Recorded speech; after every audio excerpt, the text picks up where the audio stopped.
السلام علیکم ورحمۃ اللہ وبرکاتہ۔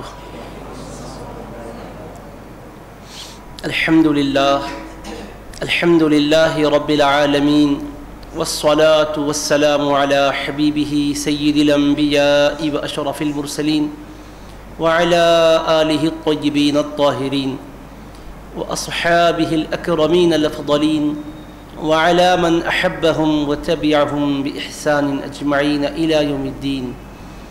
أما بعد، فأعوذ بالله من الشيطان الرجيم. بسم الله الرحمن الرحيم. اقرأ باسم ربك الذي خلق، خلق الإنسان من علق. اقرأ وربك الأكرم الذي علم بالقلم، علم الإنسان ما لم يعلم. وقال تعالى في شأن حبيبه الكريم: إن الله وملائكته يصلون على النبي يا أيها الذين آمنوا صلوا عليه وسلموا تسليما. اللهم صل على سيدنا محمد وعلى آله وصحبه أفضل صلواتك وعدد معلوماتك وبارك وسلم. معزز علماء کرام، بزرگان محترم، مکرم سامعین و حاضرین، اللہ سبحانہ و تعالیٰ نے اپنے فضل و کرم سے ہمیں حبیب کریم صلی اللہ تعالی علیہ وآلہ وصحبہ وسلم کی امت میں پیدا فرمایا، اور حبیب پاک علیہ الصلاۃ والسلام کے صدقے و طفیل قرآن کریم کی نعمت بھی عطا کی اور احادیث کریمہ کی نعمت بھی عطا فرمائی ہے۔ قرآن کریم اور احادیث شریفہ یہ دونوں علوم اسلامیہ کے اہم ترین ذخیرے ہیں، اہم ترین ماخذ اور مصدر ہیں۔ زندگی کا ہر مسئلہ انہی دو بنیادی ماخذ اور مصدر سے حل ہوتا ہے۔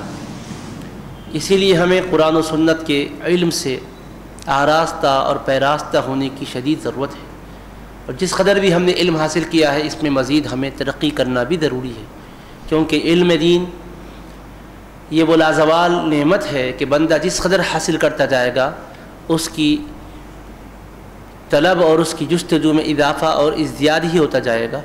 اسی لیے اللہ تبارک و تعالیٰ نے اپنے حبیب پاک صلی اللہ تعالی علیہ وآلہ وصحبہ وسلم سے خطاب کر کے فرمایا: وَقُلْ رَبِّ زِدْنِي عِلْمًا، اور اے حبیب آپ میری بارگاہ میں یوں دعا کیا کریں کہ اے میرے پروردگار تو میرے علم میں اور اضافہ فرما۔ حالانکہ آپ ہم سبھی جانتے ہیں کہ ہمارے آقا و مولا سید الانبیاء والمرسلین صلی اللہ تعالی علیہ وآلہ وصحبہ وسلم تمام اولین و آخرین میں سب سے بڑھ کر علم رکھنے والے ہیں، تمام انبیاء و مرسلین کے سردار اور سرتاج ہیں۔ حبیب پاک صلی اللہ علیہ وآلہ وسلم کے علم پاک کی شان کا یہ عالم ہے کہ خود اللہ پاک نے فرمایا: وَعَلَّمَكَ مَا لَمْ تَكُنْ تَعْلَمْ وَكَانَ فَضْلُ اللَّهِ عَلَيْكَ عَظِيمًا، اور آپ کو آپ کے رب نے وہ علوم سکھائے جو آپ نہیں جانتے تھے، اور آپ پر اللہ کا عظیم فضل ہے۔ تو اللہ پاک نے اپنے حبیب پاک علیہ الصلاۃ والسلام کو سب سے بڑھ کر علوم و معارف سے سرفراز فرمایا، اور آپ کے سینہ اقدس کو علوم و معارف کا گنجیدہ بنایا، اور پھر بڑے احسان جتانے کے انداز میں فرمایا: الم نشرح لک صدرک، اے حبیب کیا ہم نے آپ کے لیے آپ کے سینہ اقدس کو نہیں کھولا؟ تو حبیب پاک علیہ الصلاۃ والسلام سب سے بڑھ کر علوم و معارف کا خزینہ اپنے قلب اقدس میں رکھتے ہیں، اپنے سینہ پاک میں رکھتے ہیں۔ اس کے باوجود اللہ نے فرمایا: میرے محبوب آپ بھی میری بارگاہ میں دعا کریں تو یوں عرض کریں: ربی زدنی علما، کہ اے میرے اللہ، اے میرے پروردگار تو میرے علم میں اور اضافہ فرما۔ تو اس کی تفسیر میں مفسرین بیان کرتے ہیں کہ اللہ کی بارگاہ میں علم سے بڑھ کر اگر کوئی عظیم نعمت اور دولت ہوتی تو اس میں ترقی کرنے اور اس میں اضافے کے لیے دعا کرنے کے لیے اللہ پاک ارشاد فرماتا، لیکن اللہ نے اپنے محبوب کو بھی فرمایا کہ آپ علم میں ازدیاد اور اضافے کے لیے دعا کیا کریں۔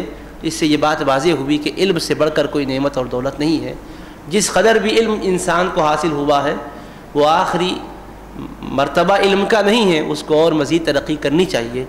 اسی وجہ سے دیکھیے آپ قرآن کریم میں علم کے حصول کے لیے اللہ پاک نے اپنے بندوں کو مختلف طریقوں سے متوجہ کیا ہے۔ ابھی آپ نے سورہ علق کی آیات بینات سماعت فرمائی، جو 5 آیتیں ہیں۔ سب سے پہلے اللہ پاک نے یہ 5 آیتیں نازل کی ہیں۔ اس میں حکم کیا ہے؟ اقرأ بسم ربک الذی خلق، پڑھیے اپنے رب کے نام سے جس نے پیدا کیا۔ خلق الانسان من علق، انسان کو منجمد خون سے بنایا۔ اقرأ وربک الاکرم، پڑھیے اور آپ کا رب بہت زیادہ کرم کرنے والا ہے۔ الذی علم بالقلم، جس نے قلم سے سکھایا، علم عطا کیا۔ علم الانسان ما لم یعلم، انسان کو وہ علوم عطا کیے جو وہ نہیں جانتا تھا۔ ان 5 آیات بینات کی اس سے پہلے کہ کسی لیکچر میں بھی تفصیلات بیان کی گئی ہے، ان تفصیلات پہ ہمیں جانا نہیں ہے، صرف اتنا عرض کرنا ہے کہ اللہ تبارک و تعالیٰ نے سب سے پہلا اپنے حبیب پاک کے ذریعے سے ہمیں پیغام دیا تو وہ پیغام علم سے متعلق ہے۔ سب سے پہلے جو حکم دیا وہ حکم علم سے متعلق ہے کہ اپنے رب کے نام سے پڑھیں۔ ہم دنیا کی جس تعلیم کو بھی حاصل کرنا چاہیں، اسلام اس تعلیم کی مخالفت نہیں کرتا، دنیا کی ترقی کے لیے دنیاوی علوم سیکھیں، کیونکہ اللہ نے ہمیں دعا بھی سکھائی، ربنا آتنا فی الدنیا حسنہ وفی الآخرۃ حسنہ وقنا عذاب النار، اے ہمارے پروردگار تو ہمیں دنیا میں بھی بھلائیاں عطا فرما اور آخرت میں بھی بھلائیاں عطا فرما اور ہمیں دوزخ کے عذاب سے بچا۔ تو اللہ تبارک و تعالیٰ نے حسنات دنیا کو حاصل کرنے کی بھی ہمیں تعلیم دی، دنیا کی بھلائیوں کو حاصل کرنے کے سلسلے میں کوشش کرنے کا حکم دیا، اور پھر اپنی بارگاہ میں دعا کرنے کی بھی ہدایت دی۔ تو دنیاوی ترقی کے لیے دنیاوی جو علوم درکار ہیں وہ تو ہمیں سیکھنا ہی سیکھنا ہے۔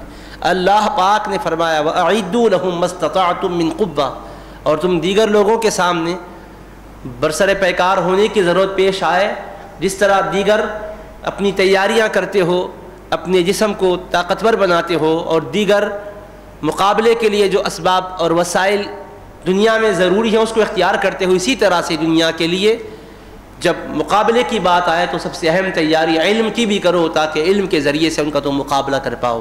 وَأَعِدُّوا لَهُم مَّا اسْتَطَعْتُم مِّن قُوَّةٍ، جتنی قوت تم سے ہو سکتی ہے تم بناؤ، اپنی قوت کو، طاقت کو بڑھاؤ، تیاری کرو فرمایا۔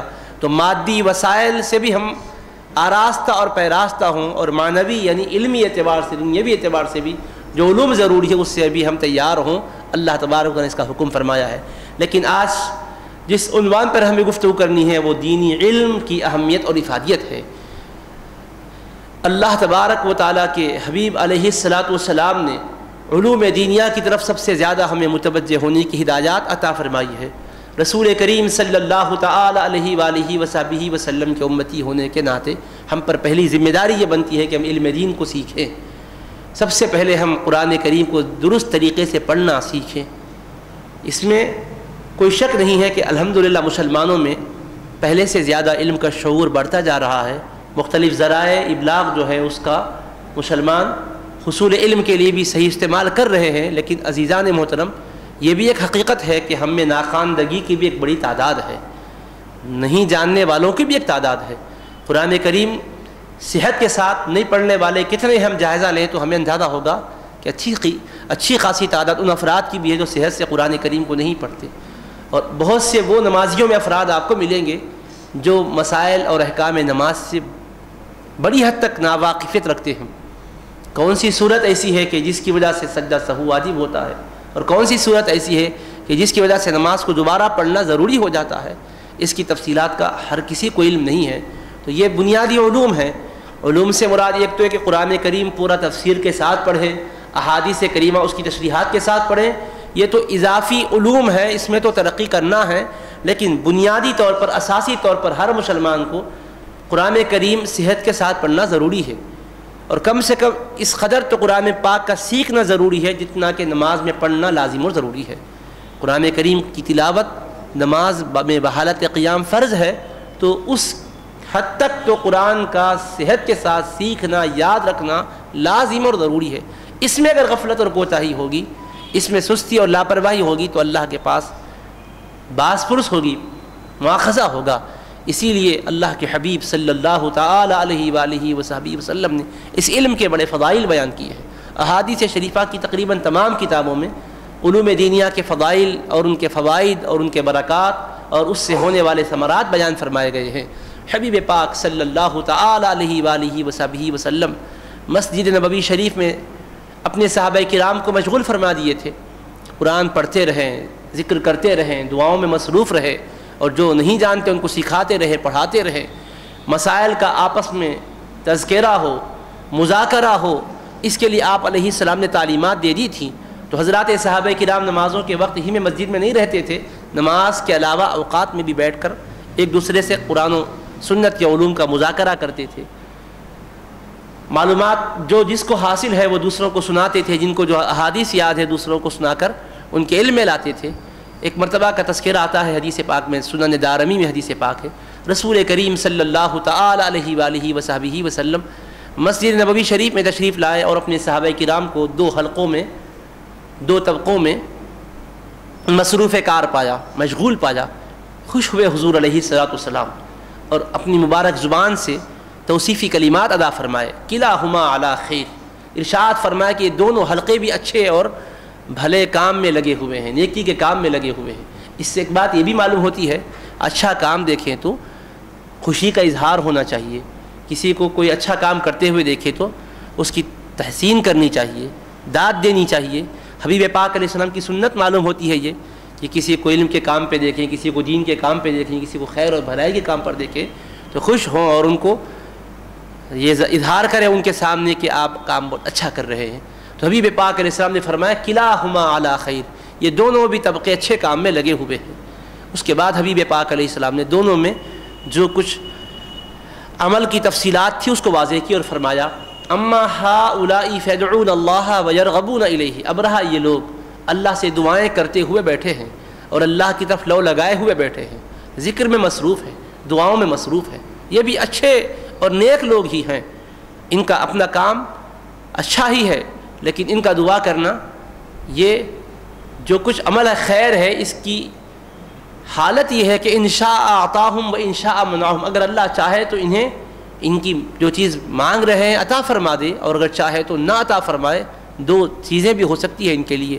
وَأَمَّا هَؤُلَاءِ فَيَتَعَلَّمُونَ الْعِلْمَ وَالْفِقْهَ وَيُعَلِّمُونَ الْجَاهِلَ، فرمایا اب رہا یہ لوگ جو بیٹھے ہوئے ہیں، علم سیکھ رہے ہیں، دین کی سوجھ بوجھ حاصل کر رہے ہیں، دین کی سمجھ حاصل کر رہے ہیں، احکام دین کو، مسائل دین کو، شرعی امور کو سیکھ رہے ہیں، وَيُعَلِّمُونَ الْجَاهِلَ، اور جو نہیں جانتے ان کو سکھا رہے ہیں، فہم افضل، فرمائے یہ ان سے زیادہ فضیلت والے لوگ ہیں۔ جو بیٹھ کر ذکر کر رہے ہیں، اپنے طور پر پڑھ لے رہے ہیں، دعائیں کر رہے ہیں، وہ بھی اچھے ہی کام پر مامور ہیں، اچھے کام میں مشغول ہیں، ان کا کام غلط نہیں ہے کیونکہ اس کا امر بھی تو کیا گیا ہے، تلاوت بھی کرنا چاہیے، ذکر بھی کرنا چاہیے، دعائیں بھی کرنی چاہیے، وہ کوئی غلط معمول میں نہیں ہے بلکہ وہ معمور بھی ہی کو انجام دے رہے ہیں۔ مگر حبیب پاک علیہ السلام نے دونوں میں امتیاز کیا ہے واضح فرمایا کہ یہ حضرات جو سیکھ کر دوسروں کو سکھا رہے ہیں یہ زیادہ فضیلت والا کام کر رہے ہیں۔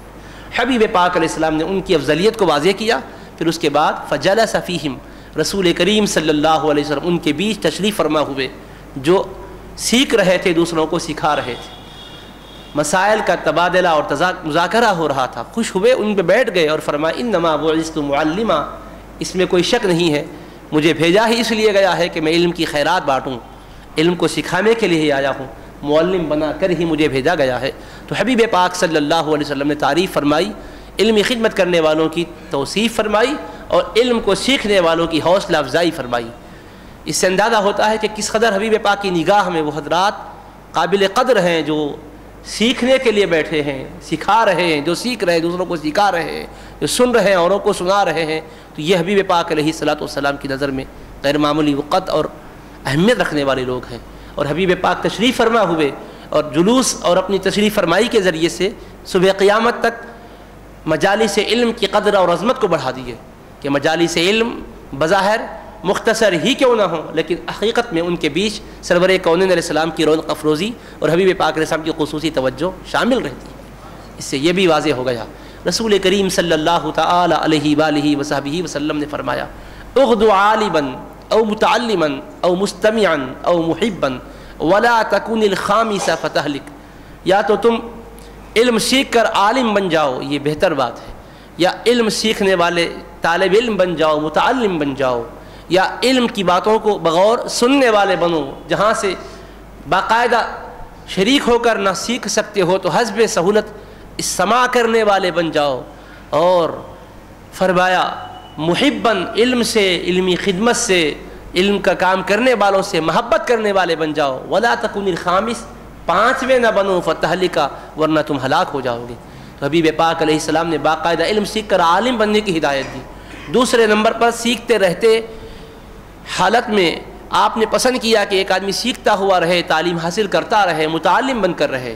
تیسرے درجے میں فرمایا کہ اپنے مصروف اوقات میں سے وقت نکال کر باقاعدہ نہیں پڑھ سک رہا ہے تو حسب سہولت استماع کرنے والا بنے، بغور مجالس علم میں آ کر سننے والا بنے۔ ایک باقاعدہ نظم کے ساتھ کچھ سیکھ رہے ہیں، کچھ وہ ہے کہ حسب سہولت شریک ہو جاتے ہیں، سنا کرتے ہیں، وہ بنے فرمایا۔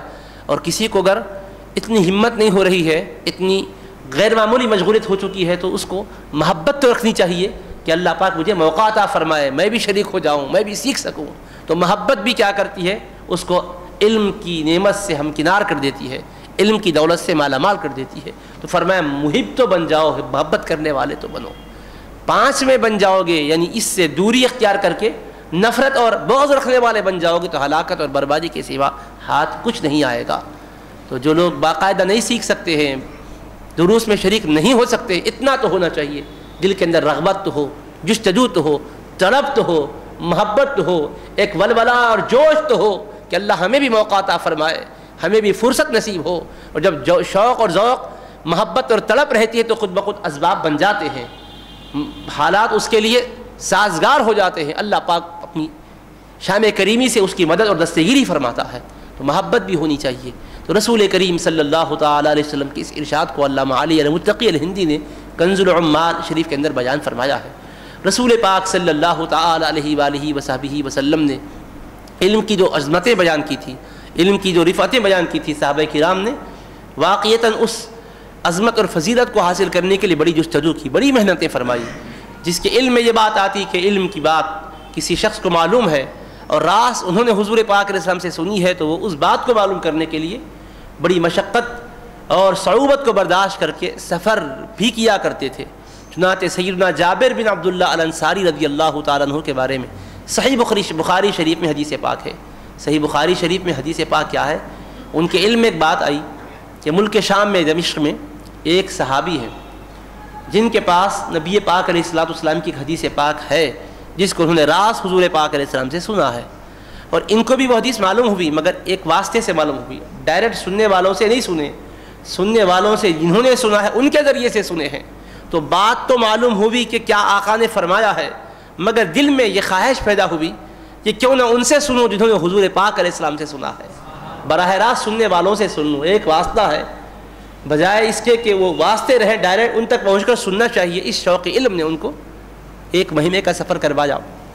صحیح بخاری شریف میں سفر کر کے نکلے اور پہنچے، ان کے پاس گئے اور جا کر ان سے فرمایا کہ میرے سفر کا مقصد صرف یہی ہے کہ میں نے سنا ہے کہ آقا کی ایک حدیث پاک آپ نے سنی ہے جو میرے علم میں نہیں تھی، میں نے واسطے سے سنی ہے، راست آپ سے سننے کی ارادے سے پہنچا ہوں، آپ حدیث پاک سنائیے، اس کے سوا کوئی یہاں آنے کی غرض نہیں ہے، بس اس کے بعد پھر میں مدینہ منورہ واپس لوٹ جاؤں گا۔ حضرت جابر بن عبداللہ الانصاری رضی اللہ عنہ خود بھی صحابی ہے، ان کے والد بزرگوار بھی صحابی ہے، صحابی ابن صحابی ہے، علم تو سیکھتے ہی رہے، آقا علیہ السلام کی صحبتوں میں رہ کر فیض پانے کا موقع بھی الحمدللہ ملا ہے، لیکن جستجو ہے تو معلومات میں اور ازدیاد اور اضافے کی ہے، کیونکہ معلوم ہے کہ یہ علم ایسا ہے کہ آدمی ایک مقام پر پہنچ کر یہ نہیں کہہ سکتا بس کافی ہے میں نے پڑھ لیا ہے، نہیں، پڑھتے ہی رہنا چاہیے۔ ام المؤمنین سیدتنا عائشہ صدیقہ رضی اللہ تعالی عنہا کا یہ ارشاد مبارک بھی کنز العمال میں موجود ہے، فرماتی ہیں اذا اتی علی یوم لا ازداد فیہ علما یقربنی الی اللہ تعالی فلا بورک لی فی طلوع شمس ذلک اليوم، اگر کوئی دن مجھ پر ایسا طلوع ہوتا ہے، کوئی دن مجھ پر ایسا آتا ہے کہ اس دن میرے ذخیرے علم میں اضافہ نہ ہو سکتا ہو، ایسا علم مجھ کو حاصل نہ ہوتا ہو اس دن کہ جو مجھ کو اللہ سے قریب کرنے والا ہو، پہلے سے جس قدر باتیں معلوم تھی اس ذخیرے میں اگر کوئی اضافہ نہ ہو سکے اور وہ دن آئے اور چلے جائے تو فرماتی ہے فلا بورک لی فی طلوع الشمس ذلک اليوم، اس دن کے سورج کے چمکنے میں میرے لیے کوئی برکت ہی نہیں ہے، برکت دن کے چمکنے سے نہیں ہے، سورج کے آنے سے نہیں ہے، سورج کے جانے سے نہیں ہے، ذخیرہ علم میں اگر اضافہ ہوتا ہے تو برکت والا دن ہے، اگر اضافہ نہیں ہو سکتا ہے تو کوئی برکت والا دن نہیں ہے کہا۔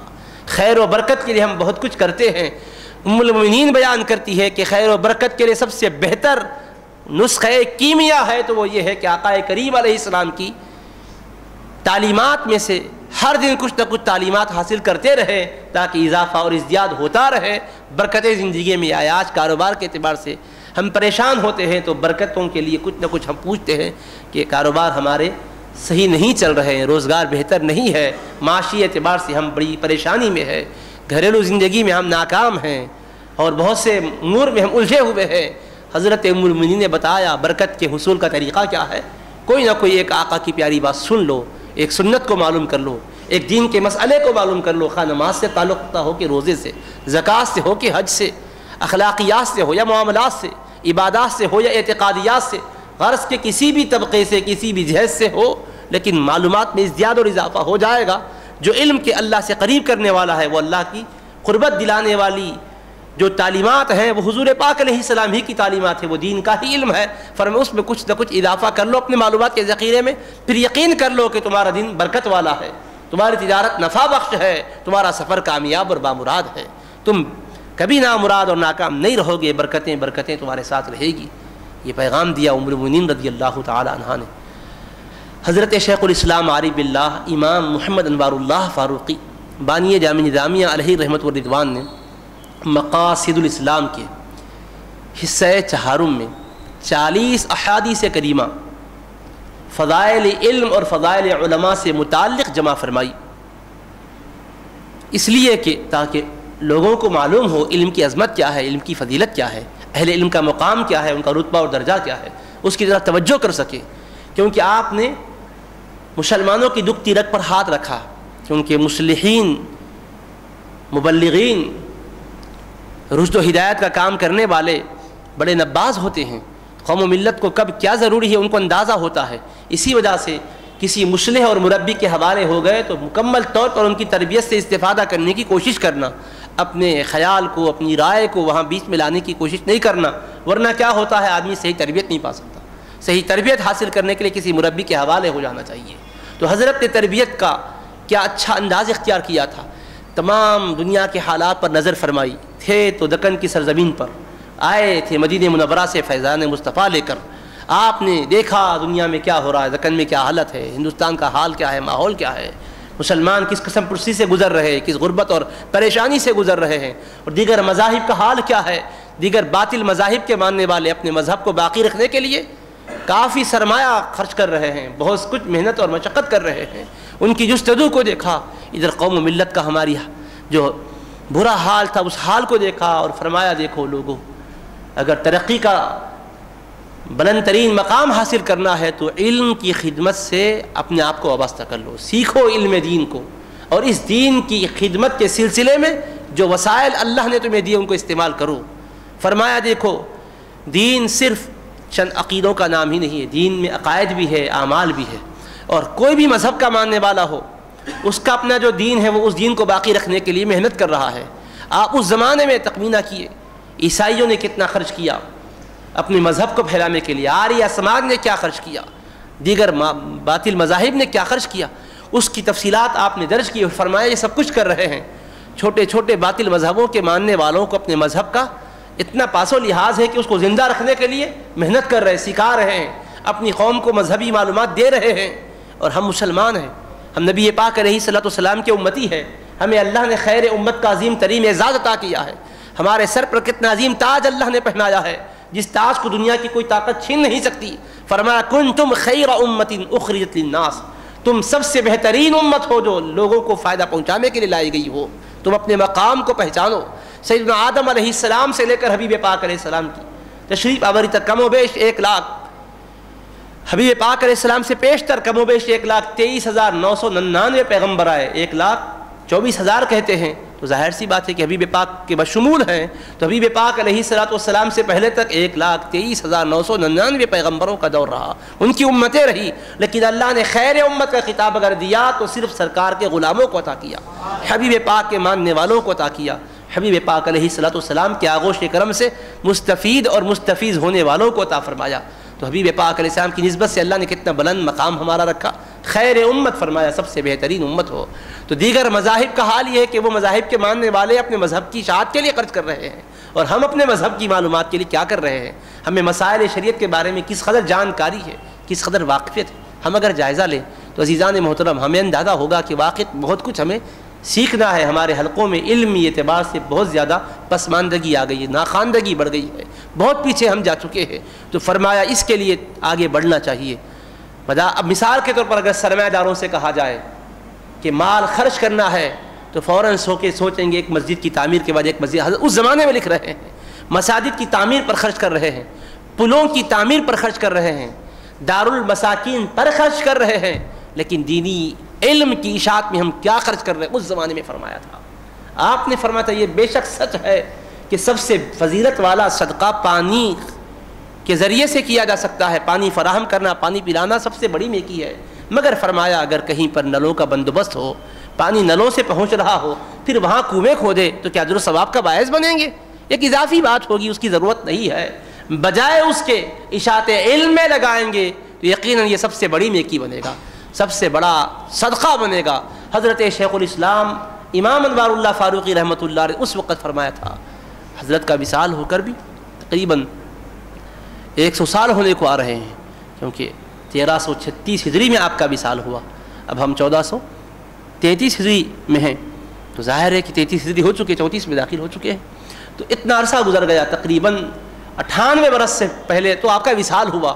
آپ نے اس سے بھی 10-15 سال پہلے اگر لکھا ہوگا تو 100-125 سال پہلے کا تجزیہ ہے, ایک اسلام کی عظیم ترین مبلغ کا, ایک داعی کا, دین کا سچا جذبہ رکھنے والے ایک رہبر اور ہادی کا تجزیہ ہے کہ قوم و ملت کہاں چلے گئی ہماری. آپ نے اس وقت للکارا دینی کام کے لیے کہاں خرچ ہو رہا ہے. غریب جس کو گداگر کہتے ہیں, فقیر ہے, بھیک مانگ رہا ہے, اگر اس کے لیے تم طعام کھانا بنا ڈالو اور اس کو ایک رہائش فراہم کر دو تو اس کو اتنا پسند نہیں آئے گا, کیوں اس سے زیادہ اس کو سکون تو مانگنے میں ملتا ہے, کافی اس کے ذریعے سے پیسہ وہ جمع کر رہا ہے. اس وقت آپ نے تجزیہ کیا تھا. اگر دارالمساکین قائم کر کے ان کو کہا جائے بھئی کھانا کپڑا ملے گا یہیں رہو, تو یہ رہنے کو پسند نہیں کریں گے, کیونکہ اس سے زیادہ ان کو پیسے کمانے کی فکر ہے, اور بھیک مانگ کر گداگری کے ذریعے سے اس سے زیادہ کماتے ہیں. اس زمانے میں آپ نے لکھا. اور اس کے برعکس فرمایا اگر وہی غریب طلباء کے لیے رہائش کا اور کپڑوں کا انتظام کیا جائے تو اس کو عظیم جاگیر سمجھ کر اطمینان سے علم حاصل کرنے میں لگ جائیں گے. فرمایا لیکن کہاں ہے ہماری قوم, کیوں متوجہ نہیں ہوتی؟ اس وقت فرمایا تھا کہ دینی مدارس کی طرف طلباء رخ کرتے ہیں, اور ہمارے پاس چونکہ جتنا مالیہ ہے اس کے اعتبار سے ان کو رہائش کا موقع دیا جاتا ہے, ان کو سکونت کے لیے جگہ دی جاتی ہے, قیام و طعام کا نظم کیا جاتا ہے. بہت سے طلباء اس انتظام کے نہ ہونے کی وجہ سے محروم واپس ہو جاتے ہیں. اس وقت آپ نے فرمایا تھا کاش ہماری یہ قوم متوجہ ہوتی تو یہ علم کے ادارے ترقی کرتے, علمی فیض دنیا کے اندر پھیلاتے, ناخواندگی کا خاتمہ ہوتا. کیونکہ اللہ کے حبیب علیہ الصلوۃ والسلام نے علم پر غیر معمولی فضیلت بیان کر کے ابھارا تھا اپنی امت کو, اور فرمایا حبیب پاک علیہ الصلوۃ والسلام نے کہ جو اپنے گھر سے نکلتا ہے علم کے ارادے سے, من انتعل لیتعلم غفر له قبل ان يخطب, ابھی قدم بڑھایا بھی نہیں ہے, جوتا پہنا ہے, چپل میں پیر ڈالا ہے, کس ارادے سے؟ تاکہ علم سیکھے. علم آقا کے در کی وہ خیرات ہے کہ اس کا ارادہ کر کے کوئی جوتے میں قدم رکھتا ہے, ابھی قدم بڑھاتا بھی نہیں ہے, آقا فرماتے اس کے گناہ معاف ہو جاتے ہیں, خطائیں اس کی درگزر کر دی جاتی ہے, خطائیں درگزر کر دی جاتی ہے. آپ اندازہ کی کس قدر فضیلت حبیب پاک نے بیان فرمائی. کنز الامال شریف میں حدیث پاک ہے, رسول کریم علیہ السلام نے فرمایا کہ ارادہ کرتا ہے خالی تاکہ علم سیکھے, اس ارادے کے ساتھ اگر جوتا بھی پہنتا ہے قبل ان یخطو, بھی قدم بڑھاتا بھی نہیں ہے کہ گناہ اس کے معاف ہو جاتے ہیں. کیوں؟ کس لیے قدم بڑھ رہا ہے؟ علم کو سیکھنے کے لیے بڑھ رہا ہے, اور علم سیکھے گا تو خود بھی زندہ ہوگا, اسلام کو بھی زندگی دے گا. کیونکہ العلم حیات الاسلام وعماد الدین, علم اسلام کی زندگی ہے اور دین کا ستون ہے. حبیب پاک علیہ الصلوۃ والسلام نے اتنی عظمت بیان کی کہ اسلام زندہ ہے تو علم کی وجہ سے ہے, علم اگر نہیں ہے تو اسلام کی زندگی نہیں ہے. اسی لیے اس علم کو تمام اعمال خیر کے بالمقابل زیادہ فضیلت دی گئی ہے. جہاد سے بھی افضل کہا گیا ہے, صوم و صلاۃ سے بھی افضل کہا گیا ہے, حج سے بھی افضل کہا گیا ہے. حدیث پاک کہ اللہ کے حبیب علیہ السلام نے ان تمام اعمال خیر سے حصول علم کی فضیلت زائد انداز سے بیان فرمائی. وجہ بھی بیان کرتے شیخ الاسلام, کیوں کہ نماز, روزہ, زکوٰۃ, حج کے لیے اسلام ضروری ہے. ان سب کا انحصار اسلام پر ہے. اسلام ہے تو نماز قبول ہے، اسلام ہے تو روزہ قبول ہے، اسلام ہے تو جہاد قبول ہے، اسلام ہے تو حج قبول ہے۔ یعنی مسلمان صحیح اعمال سرزد ہوں گے، صادر ہوں گے تو قبول کیے جائیں گے۔ اگر اسلام لائے بغیر کوئی اگر نماز بھی پڑھ لے، کوئی اگر حج کو بھی چاہے، اگرچہ کہ وہاں داخلہ ممنوع ہے، حدود حرم میں اجازت نہیں ہے، مگر اگر ولو بالفرض پہنچ بھی جائے، سارے اعمال ظاہراً جو مسلمان کرتے وہ کر بھی لے تو حج تو نہیں ہوگا۔ حج نام ہے ایمان کے ساتھ یہ اعمال کرنے کا، روزہ ایمان کے ساتھ ہوتا ہے، ایمان کے ساتھ۔ تو اسلام کے ساتھ یہ سب چیزیں ہر ایک کے لیے اسلام ضروری ہے، اور اسلام کی بقا اور اس کی حیات کے لیے علم ضروری ہے۔ اسی لیے مدار کا مدار ہوا وہ جس کا احکام کا جس پر دار و مدار ہے، اس شے کا دار و مدار علم پر رکھا گیا ہے۔ اللہ تبارک و تعالیٰ کے حبیب علیہ الصلوۃ والسلام اس لیے فرمایا کہ یہ تمام طاعتوں سے، عبادتوں سے افضل ترین عبادت ہے۔ رسول کریم صلی اللہ علیہ وسلم ارشاد فرماتے ہیں کہ کوئی آدمی قرآن کریم کی آیت کو سیکھتا، ایک آیت کو سیکھتا ہے، ایک آیت کو سیکھتا ہے تو سرور کون علیہ السلام فرماتے ہیں اس ایک آیت کو سیکھنے کے سلسلے میں جو اس کی تگ و دو ہے، جو اس کی جد و جہد ہے، کوشش ہے، جو اس سلسلے میں اس کی محنت ہے، اللہ کے پاس کتنی وہ عظمت والی محنت ہے۔ حبیب پاک علیہ السلام نے فرمایا 100 رکعت نفل پڑھنے سے زیادہ بہتر ہے۔ ایک آیت کو سیکھنا 100 رکعت نفل پڑھنے سے زیادہ بہتر ہے۔ کنز العمال ہی میں یہ بھی حدیث پاک ہے۔ اور اگر کوئی مسائل سیکھتے ہیں، احکام شریعت کو سیکھتے ہیں، حلال حرام سے متعلق اسلام کے جو احکام ہیں اس کو سیکھتے ہیں، معلوم کرتے ہیں، ایک مسئلہ شریعت کا سیکھتے ہیں، فقہ کا سیکھتے ہیں، حبیب پاک علیہ السلام نے فرمایا 1000 رکعت نفل پڑھنے سے افضل ہے۔ قرآن کریم کی ایک آیت کو سیکھنا 100 رکعت نفل کے مقابل افضل ہے، اور مسائل شریعت میں سے کسی ایک مسئلے کو سیکھنا 1000 رکعت نفل پڑھنے سے زیادہ فضیلت رکھتا ہے۔ حبیب پاک علیہ السلام نے ابھارا، شوق دلایا۔ رسول کریم صلی اللہ تعالی علیہ وآلہ وسلم نے ارشاد فرمایا کہ طلب علم کے لیے جو انسان قدم بڑھاتا ہے، جس راہ سے وہ گزرتا ہے، اللہ تبارک و تعالیٰ اس راہ کو جنت کا راستہ بنا دیتا ہے۔ حبیب پاک علیہ السلام فرماتے ہیں من سلک طریقا یطلب فیہ علما سلک اللہ بہ طریقا الی الجنۃ او کما قال علیہ الصلاۃ والسلام۔ حبیب پاک علیہ السلام فرماتے ہیں جو علم کے لیے راستہ طے کرتا ہے تو اللہ اس کے لیے جنت کا راستہ آسان بنا دیتا ہے۔ تو راہ علم کیا ہے؟ دراصل راہ جنت ہے۔ حبیب پاک علیہ الصلاۃ والسلام نے یہاں تک ارشاد فرمایا کہ فرشتے جو اللہ تبارک و تعالیٰ کی بے گناہ مخلوق ہے، نورانی مخلوق ہے، علم کا ذوق و شوق رکھ کر اس کی جستجو اور طلب میں تگ و دو کرنے والے خوش نصیب طالب علموں کے لیے کیا کرتے ہیں؟ اپنے نورانی پروں کو بچھا دیتے ہیں۔ حقیقت میں جو طلب علم رکھتے ہیں، ایک تو رسمی طور پر طالب علم بن جانا، ایک واقعی طالب علم جس کو علم کی جستجو ہے، علم حاصل کرنے کی فکر ہے، بس ایک ہی مہم ہے اس کو کہ میں علم حاصل کروں، ترقی کروں، اپنا بھی بھلا ہو اور امت کو بھی صحیح راہ پر ان کی بھی رہبری کر سکوں، ان کو بھی صحیح راہ کی طرف بلا سکوں، اپنا بھی سدھار ہو، اپنی بھی اصلاح کروں اور ان کی بھی اصلاح کر سکوں۔ اس جذبے کے ساتھ علم سیکھ رہا ہے، اللہ کی رضا کے سچے جذبے سے علم سیکھ رہا ہے، تو اس طالب علم کے لیے اللہ کے فرشتے پروں کو بچھا دیتے ہیں۔ ایک تو پیر کے نیچے پروں کو بچھانے کا ذکر ہے حبیب پاک کا، دوسرا یہ بھی ارشاد فرماتے ہیں حبیب پاک کے فرشتے اس کے سر سے لے کے آسمان تک اس کو گھیر لیتے ہیں۔ سر سے لے کر آسمان تک فرشتے ہی فرشتے ہوتے ہیں، نیچے پروں کو بچھائے اس کے اعزاز کے لیے۔ یہ کیوں کرتے ہیں؟ رضن لما یطلب، جو علم سیکھ رہا ہے وہ علم کا سیکھنا ان کو اتنا پسند ہے، اس علم کے طالب ہونے کی وجہ سے اپنے پروں کو بچھا دیتے ہیں، کیونکہ علم کا مقام ہمیں نہیں معلوم، انہیں معلوم ہے، وہ عالم بالا کی مخلوق ہے۔ علم کس کا نام ہے؟ علم صفت خداوندی کا نام ہے، اللہ تبارک و تعالیٰ کی صفت ذاتی کا نام علم ہے، تو علم صفت ذاتی ہے خداوند قدوس کی۔ علم عظیم ترین نعمت و دولت ہے۔ سیدنا آدم علیہ السلام کو اللہ نے مسجود ملائکہ بنایا، حضرت حبیب پاک علیہ السلام کے نور مقدس کا فیض تھا، لیکن وہ نور مقدس کا فیض علم کی شکل میں ظاہر ہوا۔ حضرت آدم علیہ السلام کی برتری کو اللہ نے ظاہر کیا تو کیا کہہ کر ظاہر کیا؟ ملائکہ کہنے لگے نحن نسبح بحمدک ونقدس لک، ہم اے اللہ تیری حمد بیان کرتے ہوئے تسبیح کرتے ہیں، پاکی بیان کرتے ہیں، صبح و شام تیرا ذکر کرتے ہیں۔ اتجعل فیہا من یفسد فیہا ویسفک الدماء، اے اللہ تو یہ ارشاد فرما رہا ہے کہ میں آدم کو خلیفہ زمین میں بنانے والا ہوں، تو جو چاہے تو کرے، مالک و مولا ہے، لیکن اے اللہ کیا ایسے کو تو خلیفہ بنائے گا جو فساد مچانے والا ہو، خون ریزی کرنے والا ہو، جبکہ ہم تیری تسبیح و تحلیل کرتے ہیں، ہم تیرا ذکر کرتے ہیں، تیری پاکی بیان کرتے ہیں۔ تو اللہ نے جواب میں کیا فرمایا؟ انی اعلم ما لا تعلمون، بے شک میں جانتا ہوں وہ جو تم نہیں جانتے۔ حکمت کیا ہے میں جانتا ہوں۔ اس کے بعد اللہ پاک نے ان پر واضح کرنے کے لیے کیا کیا، وعلم آدم الاسماء كلها ثم عرضهم على الملائکہ، حضرت آدم علیہ السلام کو تمام اسماء کے علوم سے مالا مال کر دیا، سکھایا، ہر شے کا علم سکھایا۔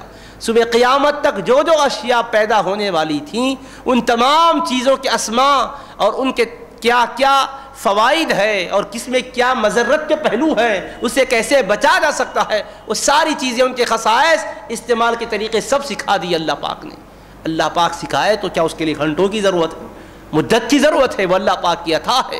حضرت آدم کے سینے کو شرح فرما دیا، وعلم آدم الاسماء كلها ثم عرضهم على الملائکۃ فقال انبئونی باسماء هؤلاء، اے میرے فرشتوں تم نے یہ کہا تھا کہ ہم تسبیح و تحلیل کرنے والی بے گناہ مخلوق ہیں، تم نے اپنی پاکی بیان کی، اپنی برتری کے لیے آدم علیہ السلام کے بالمقابل اپنے عمل کو پیش کیا۔ سنو یہاں میں نے ان کو علم سے مالا مال کر دیا ہے، اب تم بتاؤ مجھ کو ان چیزوں کے نام کیا ہیں۔ چیزیں اللہ پاک نے ظاہر کی اور فرمایا ان کے نام بتلاؤ، تو کیا کہنے لگے فرشتے، سبحانک لا علم لنا الا ما علمتنا انک انت العلیم الحکیم، اے اللہ تیری ذات پاک ہے، ہمارے پاس کوئی علم ہی نہیں ہے، وہی علم ہے جو تو نے ہمیں دیا ہے، انک انت العلیم الحکیم۔ اس سے بھی ایک بات یہ معلوم ہوئی، فرشتے یہ نہیں پوچھے اے اللہ تو ہم سے فرما رہا ہے ان کے نام بتاؤ، آدم کو تو سکھا کے ہمارے سامنے پیش کیا، ہمیں بھی سکھا دیتا تو ہم بھی بتا دیتے تھے، ایسا نہیں کہا۔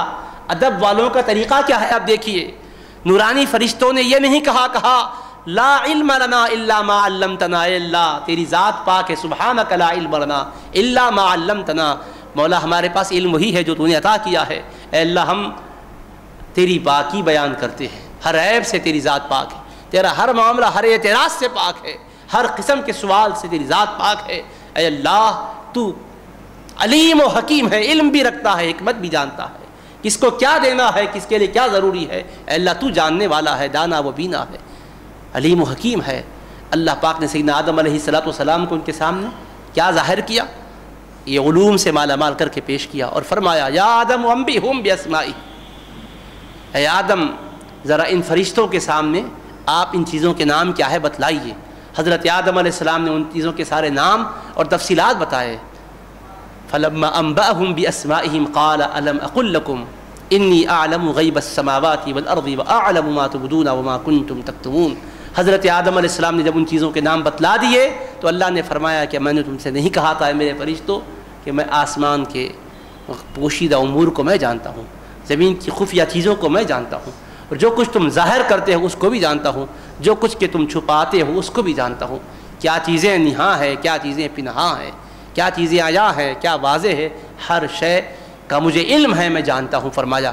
تو حضرت آدم علیہ السلام کی برتری ملائکہ پر اللہ نے کس کے ذریعے سے ظاہر کی؟ عبادت یا حسن عمل کے ذریعے سے ظاہر نہیں کی، تسبیح و تحلیل کے ذریعے سے ظاہر نہیں کی، علم سے ظاہر کی۔ وہاں تسبیح و تحلیل تھی، ذکر و اذکار تھے، فرشتے ذکر کرتے تھے، تسبیح و تحلیل کرتے تھے۔ حضرت آدم علیہ السلام کی عظمت اللہ نے ان پر واضح کی تو علم عطا کر کے واضح کی، تو ملائکہ کو معلوم ہے علم کتنی عظیم نعمت و دولت ہے، اسی علم کی بنیاد پر اللہ پاک نے حضرت آدم کی عظمت واضح کی ہے، تو علم کی قدر ان کو معلوم ہے، علم کتنی بڑی نعمت و دولت ہے۔ سیدنا آدم مسجود ملائکہ بعد میں بنائے گئے، پہلے ان کے علم کی عظمت آشکار کی گئی۔ پھر اللہ نے فرمایا وَإِذْ قُلْنَا لِلْمَلَائِكَةِ اسْجُدُوا لِآدَمَ، اور ہم نے فرشتوں سے کہا ہے فرشتوں آدم کو سجدہ کرو۔ حضرت آدم کی عظمت علم کے بعد اللہ پاک نے واضح کی، فرمایا جو یہ علم رکھتے ہیں تمہارے مقابل علم ہے ان کا، عظمت میں نے ان کو علم کے ذریعے سے عطا کی ہے، مانو ان کی عظمتوں کو اور جھکاؤ اپنے ماتھے کو۔ اللہ نے سجدے کا حکم دیا، سارے فرشتوں نے سجدہ کیا سوائے ابلیس کے، اس کو نہ علم معلوم تھا نہ نسبت معلوم تھی۔ حضرت آدم کو علم بھی اللہ نے دیا تھا، نسبت بھی عطا کی تھی، نور مصطفیٰ علیہ السلام آپ کے اندر ودیت رکھا تھا، پھر اسی نور کا فیضان تھا کہ علم سے آپ کو اللہ نے مالا مال کر دیا۔ تو فرشتوں کو اندازہ ہو چکا اللہ کی بارگاہ سے اس عطا اور اللہ کے اس فیصلے سے، اس اظہار و بیان سے کہ علم سب سے بڑی نعمت و دولت ہے۔ اسی لیے رسول پاک علیہ السلام فرماتے ہیں وہ علم کے قدرداں وہ نورانی فرشتے ہیں کہ کوئی علم کے لیے نکلتا ہے تو فرشتے پروں کو بچھا دیتے ہیں۔ ہماری کوئی حیثیت نہیں ہے، علم حاصل کرنے والوں کی کیا حیثیت ہو سکتی ہے، مگر جس پاک علم کا وہ ارادہ کی ہے وہ علم کی ان کے پاس قدر ہے، جس کے لیے ان کا قدم بڑھ رہا ہے قدر ہے، پروں کو بچھا دیتے ہیں اور اس کے سر پر سایہ کرتے ہیں، آسمان تک فرشتے چھا جاتے ہیں، یرکب بعضھا بعضا، ایک دوسرے پر چھائے ہوئے ہوتے ہیں، آسمان تک فرشتے فرشتے ہوتے ہیں، فرشتے گھیر لیتے اپنے پروں سے۔ اللہ پاک کی خصوصی نوازشات ہوتی ہے، خصوصی کرم نوازیاں ہوتی ہے۔ حبیب پاک علیہ السلام فرماتے ساری مخلوقات دعائیں کرتی ہے، حتیٰ کہ سمندر کی مچھلیاں بھی دعائیں کرتی ہے، پرند و چرند و درند سب دعائیں کرتے ہیں۔ کس کے لیے؟ علم کے کام میں مصروف رہنے والوں کے لیے، سیکھنے والوں کے لیے۔ دین کا علم سیکھنا برکتوں کا ذریعہ ہے، اخروی ترقیات کا ذریعہ ہے، اللہ کی قربت کا، اللہ کی محبت کا، عنایت کا ذریعہ ہے، لیکن عزیزان محترم ساتھ ساتھ دنیاوی اعتبار سے بھی ہماری ترقیات اسی سے وابستہ ہے۔ دنیاوی ترقی علم کے بغیر ممکن ہی نہیں ہے۔ یہ علم ہمیں دنیا کے اندر بھی عظمتیں اور رفعتیں عطا کرتا ہے۔ اللہ تبارک و تعالیٰ نے اس میں وہ شان عطا کی ہے۔ دنیاوی اعتبار سے بھی ہمیں ترقی اگر کرنا ہے تو علم ہی سے ہم ترقی کر سکتے ہیں۔ حضرات صحابہ کرام اور حضرات اہل بیت اطہار اور اولیاء کرام، بزرگان دین، ائمہ کرام کی عظمتیں آج دنیا نے جو مانی ہے تو علم کی وجہ سے ہی مانی ہے۔ بعض غیر مسلموں نے اسلام قبول کیا ہے تو ہمارے بڑوں کے علم کے جلووں کو دیکھ کر قبول کیا ہے۔ کیا آپ کو نہیں معلوم کہ ایک مرتبہ امام محمد رحمۃ اللہ تعالی علیہ کی ایک کتاب غیر مسلم نے پڑھی، اس کے بعد اتنا متاثر ہوا اس علمی شان سے، اتنا متاثر ہوا، اس نے کہا اذا کان ھذا کتاب محمدکم الاصغر فکیف یکون کتاب محمدکم الاکبر او کما قال۔ مختلف کلمات کے ساتھ روایت آتی ہے، تو اس نے کہا کہ تمہارے محمد اصغر، ایک امتی محمد جو ہے امام محمد، ان کی کتاب کی یہ شان ہے علم کے اعتبار سے، تو محمد مصطفیٰ جو نبیوں کے سردار ہے، وہ جو پیغام لائے ہے اس کی کلام کی کیا شان ہوگی۔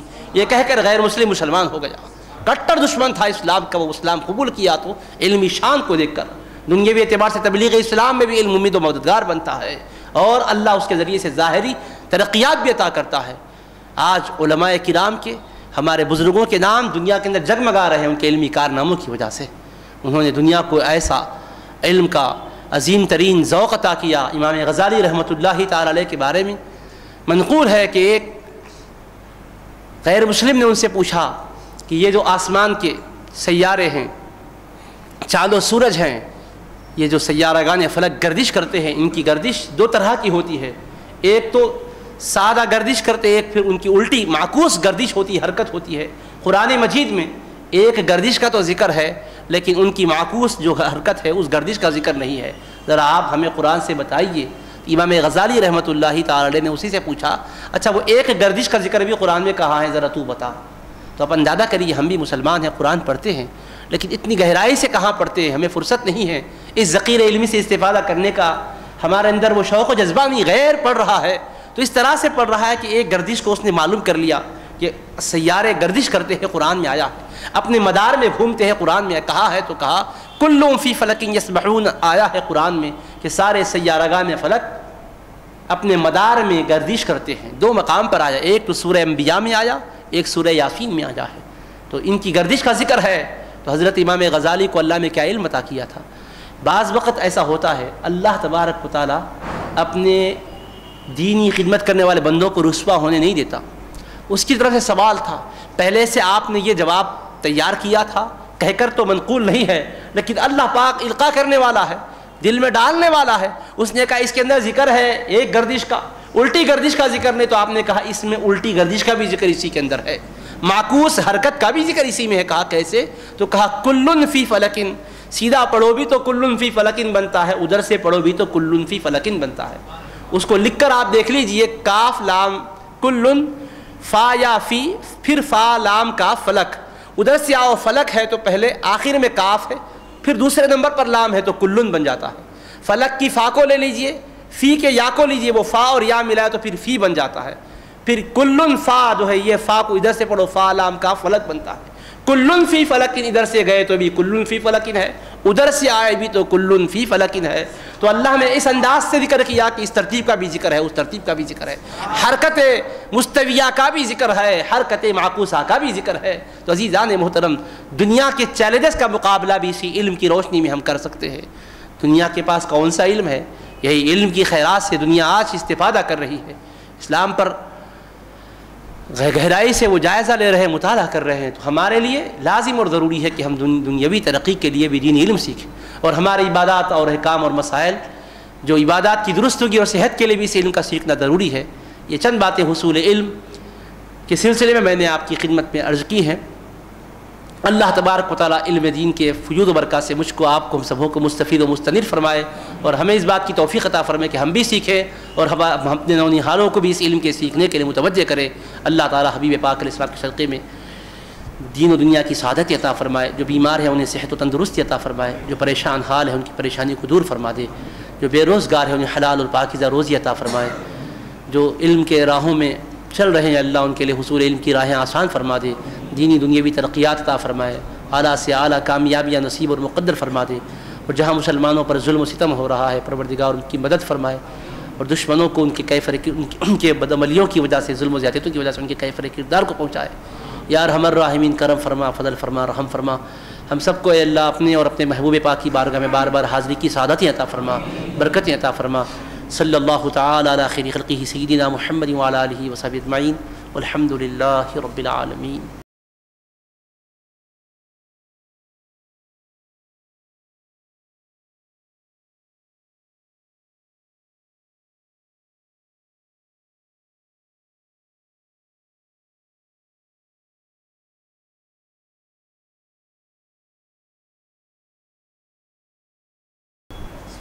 وعلیکم السلام ورحمۃ اللہ۔ وعلیکم السلام ورحمۃ اللہ۔ امام بخاری کی جو صحیح البخاری جو کتاب ہے اس کا درجہ اول کیوں مانا جاتا ہے؟ جیسے اس سے پہلے مسند احمد بن حنبل اور موطا مالک جیسے کتاب مرتب کی گئی، تو قرآن کے بعد یہ حدیث کتاب کو درجہ اول پہ کیوں مانا جاتا ہے؟ اور دوسرا سوال یہ ہے کہ چاروں بھی امام فقہ مسائل میں چاروں بھی قرآن حدیث کے درج دیتے ہیں، تو بھی چاروں میں کیوں اختلاف ہے؟ ٹھیک، پہلا جو سوال ہے، صحیح بخاری کو پہلا درجہ قرآن پاک کے بعد کیوں دیا جاتا ہے جبکہ اس سے پہلے بھی اور کتابیں احادیث شریفہ کی لکھی جا چکی ہیں؟ تو بھائی اس کی حکمت جاننا چاہتے ہیں، سبب اور وجہ معلوم کرنا چاہتے ہیں۔ تو وجہ یہ ہے کہ امام بخاری رحمۃ اللہ تعالی علیہ سے پہلے جن محدثین نے بھی احادیث کریمہ کی کتابیں لکھی ہے، احادیث کریمہ درج کی ہے، انہوں نے وہ اہتمام صحت کے سلسلے میں نہیں کیا ہے جو امام بخاری رحمۃ اللہ علیہ نے کیا ہے، کیونکہ راویان احادیث شریفہ سے متعلق انہوں نے غیر معمولی تحقیق کی ہے، اور شرائط انہوں نے مقرر کیے تھے اپنے طور پر، گو کہ انہوں نے لفظوں سے بیان نہیں کیا، تحریر میں اس کو درج نہیں کیا، مگر یہ کہ انہوں نے جس انداز سے کتاب میں روایتیں درج کی ہے، بعد کے محدثین نے، شارحین نے اس انداز کو دیکھتے ہوئے یہ بیان کیا کہ امام بخاری رحمۃ اللہ تعالی علیہ اعلیٰ سے اعلیٰ درجے کے حافظہ رکھنے والے حضرات سے حدیث لیتے ہیں، مطلب ان کے پاس چند شرائط ہے۔ اصل میں کیا ہے، ایک ہوتا ہے قوی الضبط جس کا حافظہ غیر معمولی مضبوط ہوتا ہے، ایک ہوتا ہے خفیف الضبط، حافظہ اتنا اعلیٰ درجے کا نہیں ہوتا، کبھی کبھی بھولتا بھی ہے انسان، اور ایک آدمی وہ ہے جو بھولتا بھی غیر معمولی مضبوط حافظے والا ہے۔ ایک ہوتا ہے کثیر الملازمت جو استاذ کی خدمت میں زیادہ سے زیادہ رہتا ہے، ناغے نہیں کرتا۔ ایک ہوتا ہے قلیل الملازمت جو استاذ کی صحبت میں کم رہتا ہے۔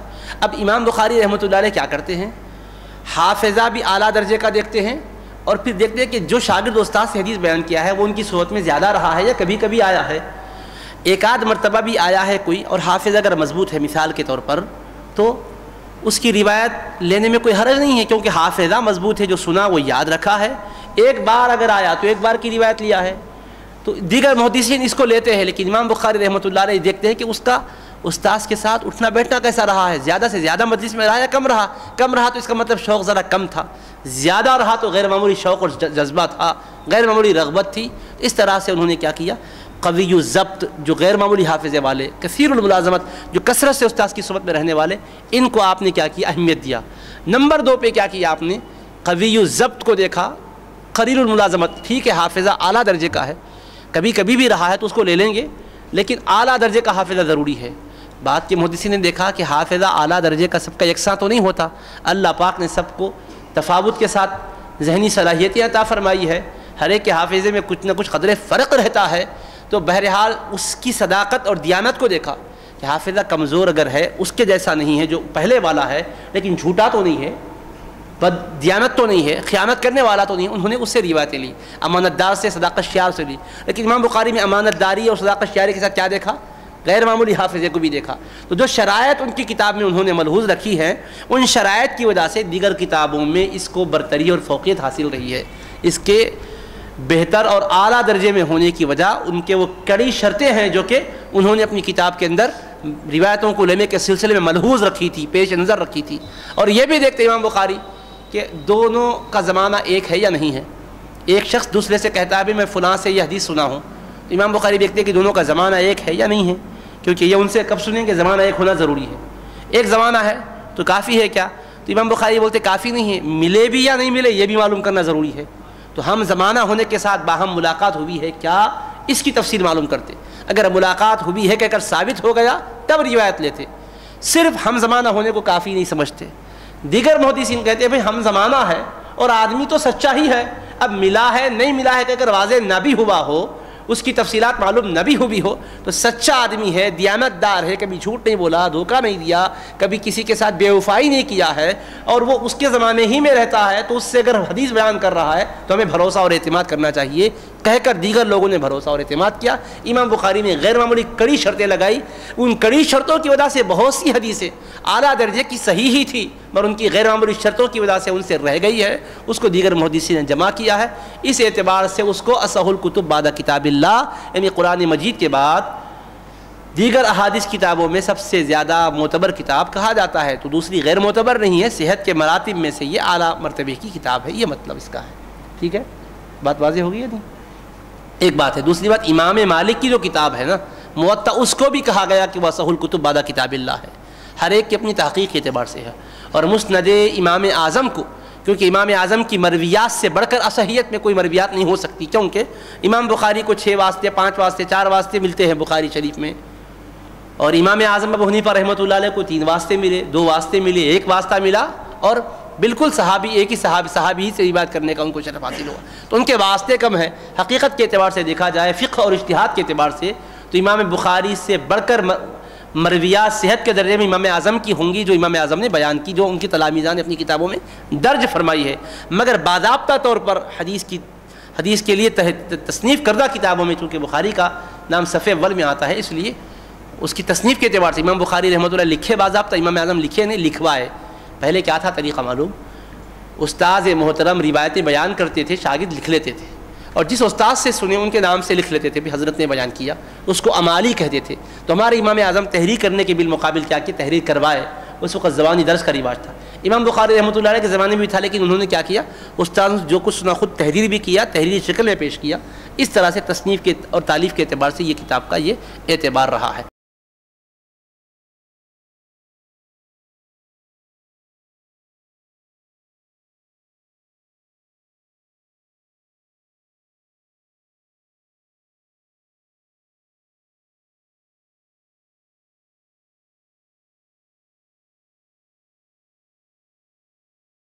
اب دوسرا سوال آپ کا جو ہے وہ تھوڑا سا تفصیل طلب ہے، لیکن اختصار کے ساتھ عرض کرتا ہوں۔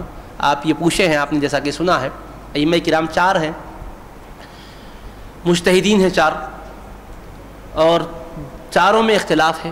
یہ اختلاف مسائل میں جو ہے کیوں ہے، اس کی بنیاد کیا ہے، اس کا سبب اور وجہ کیا ہے؟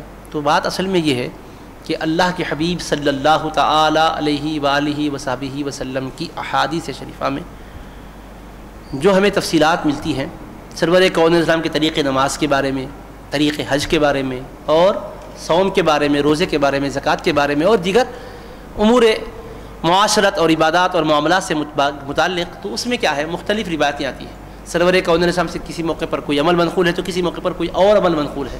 حبیب پاک علیہ الصلوۃ والسلام کے اعمال جو حادث میں منقول ہوئے ہیں اس میں خود اختلاف ہے۔ اختلاف وہ کیا ہے، حکمتوں پر مبنی ہے۔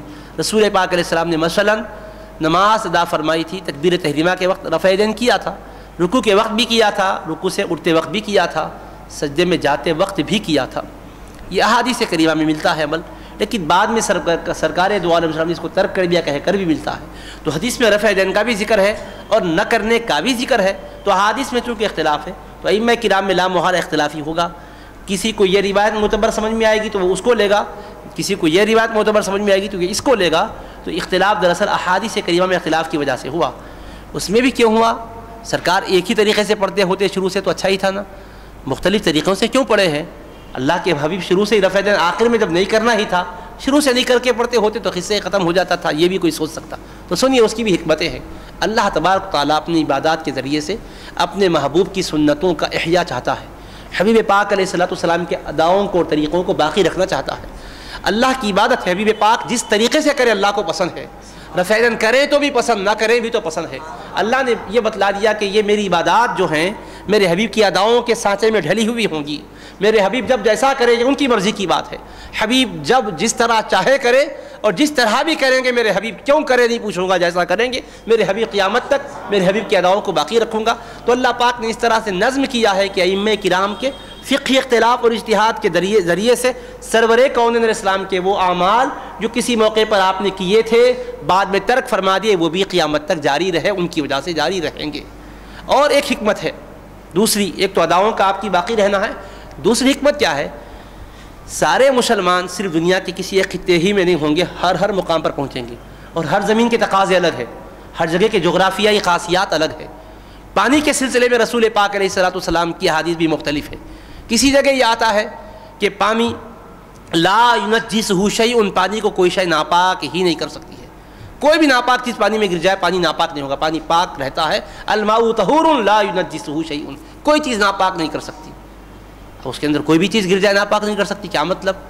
تو اب اس کے بعد کسی حدیث میں تفصیل آتی ہے، الا ما غلب علی لونہ او ریحہ او طعمہ، ہاں البتہ کوئی نجس چیز اگر مل کے پانی میں گر جائے، اس کے رنگ کو بدل دے یا بو کو بدل دے، ٹیسٹ کو بدل دے، یا مزے کو، اس کے ٹیسٹ کو بدل دے، بو کو بدل دے، رنگ کو بدل دے، تو ایسی صورت میں کیا ہوتا ہے؟ وہ پانی ناپاک ہوتا۔ نجاست کسی پانی میں گر جائے، اس کو تین میں سے کوئی ایک قسم کا تغیر اس میں پیدا کر دے، یا تو رنگ بدل جائے یا مزہ بدل جائے یا بو بدل جائے، تو وہ ناپاک ہوتا ہے، ورنہ ناپاک نہیں ہوتا۔ اب پانی کو کوئی چیز ناپاک نہیں کر سکتی، ناپاک کب ہوگا؟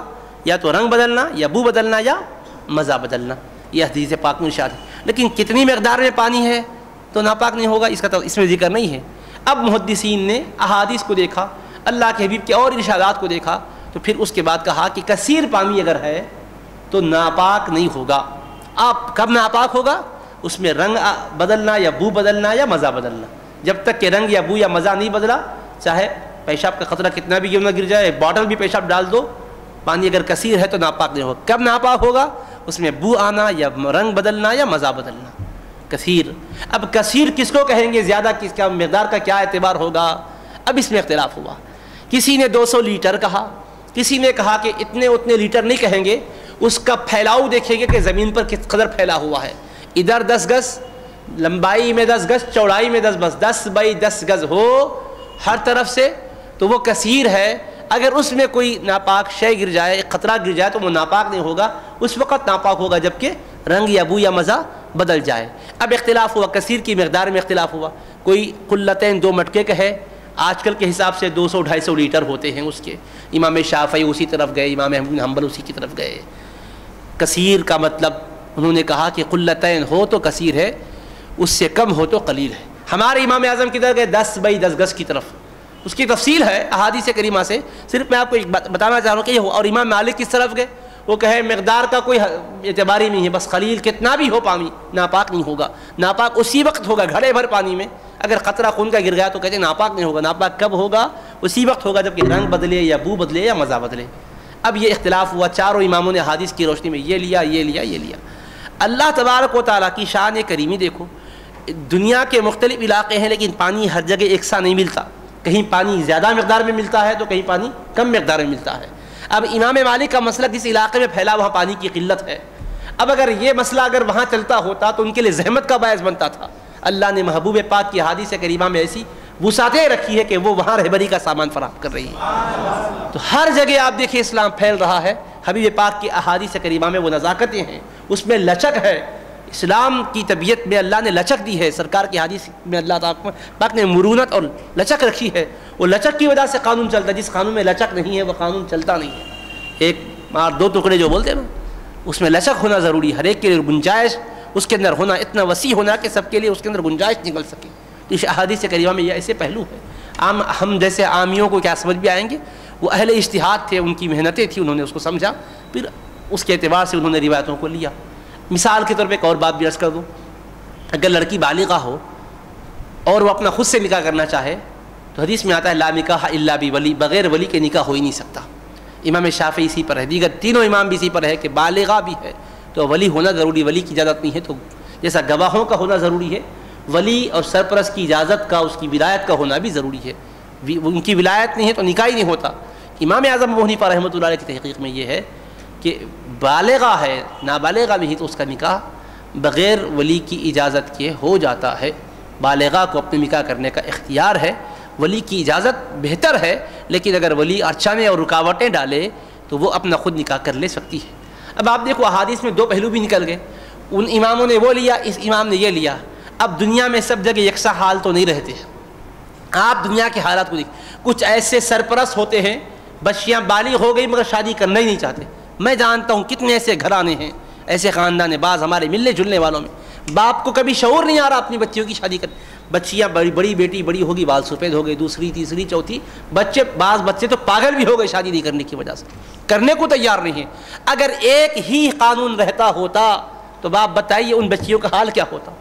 اللہ کے محبوب کا یہ فیضان ہے، امام اعظم کو یہ شعور دے دیا روایتوں کہ تم یہ لے لو کہ بالغہ بغیر ولی کے بھی اپنا نکاح اگر خود کرے تو شرعاً اس کا نکاح ہو جائے گا. امام اعظم نے اس پہلو کو لے لیا. اور آپ دیکھیے بعض قانون کی اس وسعت کی وجہ سے بے باک ہو جائیں گی. اس طرح سے نہیں ہونا، کچھ خدغن بھی لگنی چاہیے. ان اماموں میں وہ شعور بخشا، انہوں نے قانون یہ لے لیا کہ نہیں بالغہ بھی ہو تو ولی کی اجازت ضروری ہے. تو یہ حکمتیں ہیں، کیونکہ دنیا کے ہر گوشے میں اسلام پہنچے گا، ہر جگہ پہنچے گا. تو قانون میں اختلاف کیا ہے، مسائل اجتہادی میں اختلاف کیا ہے، ائمہ کرام کی تحقیقات جو ہے احادیث پر مبنی ہے. اور احادیث کریمہ میں خود ویسے پہلو ہے کہ دو پہلو کی اس میں گنجائش اور لچک نکلتی ہے تاکہ دنیا کے اندر رہبری کا سامان ہوتا رہے. اگر ایسا نہیں رہتا ہوتا تو اسلام دنیا کے ہر خطے میں نہیں پہنچتا تھا، صرف عرب میں محدود رہتا تھا، کہیں اور نہیں جاتا تھا. جہاں گیا وہاں کے مسائل حل کرتا ہوا گیا، جہاں گیا وہاں کی بے چینیوں کو دور کرتا گیا. اللہ پاک نے یہ مذاہب فقہیہ میں، مدارک اجتہاد میں وہ جو بلندیاں اور گہرائیاں رکھی ہے اس کو انہوں نے اخذ کیا. اللہ تعالی ہمیں بھی ان گہرائیوں کو سمجھنے کی صلاحیت عطا فرمائے اور بزرگوں اور ائمہ کرام کی تحقیقات پر اعتماد کرنے کی ہمیں توفیق عطا فرمائے. صلی اللہ تعالی علی خیر خلقہ وآلہ وصحبہ اجمعین. الحمد للہ رب العالمین.